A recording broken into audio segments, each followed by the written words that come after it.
millionlab odam qarshi bo'lsin aytaman. Agar hammamiz bir tomonlama bo'lsak, balog'atga yetib, dadasi busi muhtoj bo'lib, dunyo ilmlarini, hunarlarni o'rganmasdan, yo'q, men madrasada o'qiyman, qori bo'laman desa, biz xor bo'lib yashaymiz. Unutmanglar shu narsani.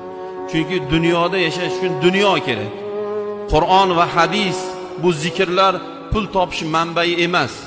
Bu insonga savob beradigan, qalbini, ruhini tarbiya qiladigan, dunyo va oxirat ishlariga barakotiga sabab bo'ladigan amallar bular. Bu shuna narsalar bular. Hunar, bilim alohida narsa.